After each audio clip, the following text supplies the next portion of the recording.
সে মা কুনতা তাকুলু ফি হাক্কি হাজার রাজুল লি মুহাম্মাদিন সাল্লাল্লাহু আলাইহি ওয়াসাল্লাম, যে তোমার কবরে যিনি আসছে, হাজা হাজা মানে কাছে, আপনি এটা আরবি শিখেন। যেমন উনি ওখানে দূরে, আমি বলবো জালিকা, উনি আমার কাছে, বলবো হাজার রাজুল, এই ব্যক্তি। কাছে হলে হাজা, দূরে হলে জালিকা।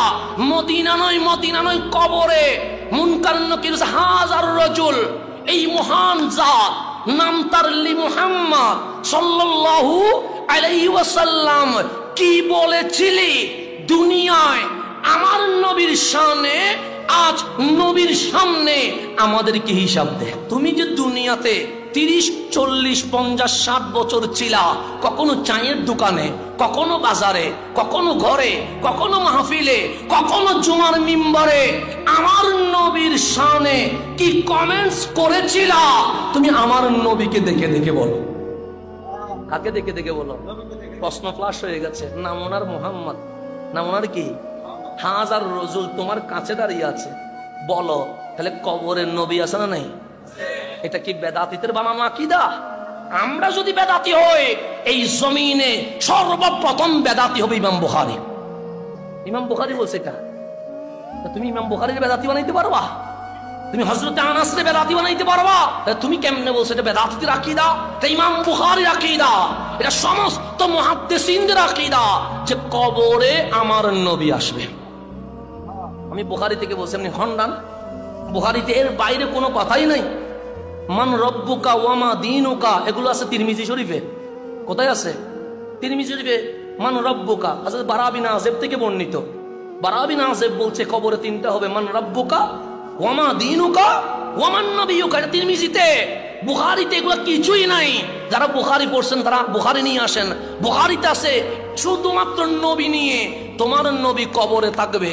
এখন ওই নবীরে সুখে সুখ রাখায়া বলতে পারবেন আপনি আমাদের মতো দুষে গুণে মানুষ? পারবেন? নবীর চোখে চোখ রেখে বলতে পারবেন আপনি মরা, পৌসা, পাওয়ারলেস, জমিনের সাথে মিশে গেছেন? পারবেন? নবীর চোখে চোখ রেখে বলতে পারবেন আপনি আলিফ বা তা কিভাবে লিখে চিনেন না? বলতে পারবেন? নবীর চোখে চোখ রেখে বলতে পারবেন যে আপনার বিবিটা ভার্জিন ছিল না? বলতে পারবেন? নবীর চোখে চোখ রেখে বলতে পারবেন যে আমার নবী কাল জান্নাতে যাবে কিনা, উনি মিজানের পাল্লায় ফেল ফেল করে তাকিয়ে থাকবে? বলতে পারবেন? তো যেটা কবরে নবীর সামনে বলা যায় না, আমরা বলছি সেটা দুনিয়াতে বলার দরকার নাই। আমরা নাকি অপরাধ করে ফেলেছি, আমরা নাকি গীবত করে ফেলেছি। আমরা বলছি বাবা তোমার কবরে নবী আসবে, তুমি নবীর সামনে মরা বলতে পারবা না, মূর্খ বলতে পারবা না, নিরক্ষর বলতে পারবা না, তুমি নবীকে পাওয়ারলেস, ক্ষমতাহীন বলতে পারবা না। তো যেটা কবরে বললে লজ্জিত হবা, শাস্তি গ্যারান্টি হয়ে যাবে, ওটা দুনিয়াতে বলে কেন তুমি অপরাধী হচ্ছ? এটা কি আমি কারো বিরোধিতা করছি, কারো বিপক্ষে বলছি? আমি ওনারে সুন্দর একটা গাইডলাইন দিলাম, বন্ধু তুমি কবরে এটা বলতে পারবা না, তো তোমার দুনিয়াতেও এটা বলার কোনো দরকার নাই। কারণ দুনিয়াতে বললে কেরামান কাতেবিন আছে না নাই?